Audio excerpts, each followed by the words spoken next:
ప్రపంచంలో చాలా మంది ఇప్పటికీ సమాధానం చెప్పలేని ప్రశ్న ఏదైనా ఉందంటే, చాలా మంది మంచోళ్ళే ఎందుకు చచ్చిపోతున్నారు, లేదా మంచోళ్ళే ముందెందుకు చనిపోతున్నారు, నీతిమంతులు ఎందుకు చనిపోతున్నారు, చాలా బాగా దేవుళ్ళో బ్రతికేవారే ఎందుకు చనిపోతున్నారంటే, ఏ ఒక్కరి నాడు సమాజంలో సమాధానం చెప్పేవారుగా ఎవరు లేరండి.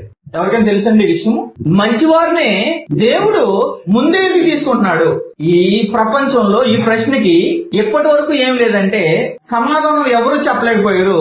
సేవకులు అనబడేవారు కూడా దీనికి ఏం చెప్పలేకపోయారంటే సమాధానం చెప్పలేకపోయారు. అయితే దేవుడు మంచోళ్ళు తీసుకుంటున్నప్పుడు చాలా మంది ఏమంటారంటే దేవుడు అన్యాయస్తుడు, దేవుడు పక్షపాతి కాబట్టే అనేదాన్ని మనము ఆలోచన చెయ్యాలి. ఇలాగా మనం ఆలోచన చేస్తూ వెళ్తే యెషయా గారి కాలంలో యెషయా భక్తుడి ద్వారా పాత నిబంధనలో యెషయా భక్తుడికి ఇలాంటి సన్నివేశం ఎదురైంది.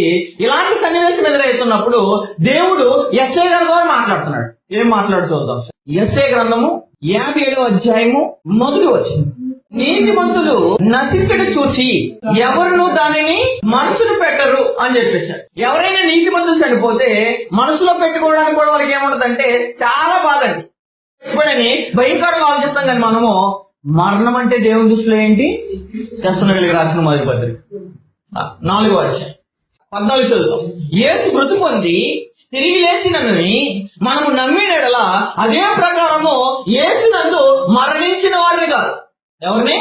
యేసునందు నిద్రించిన వారిని. అంటే మరణం అంటే మనకు భయంకరంగా కనబడుతుంది, కానీ అసలు మరణం అంటే దేవుని దృష్టిలో ఏంటంటే నిద్ర, స్లీప్.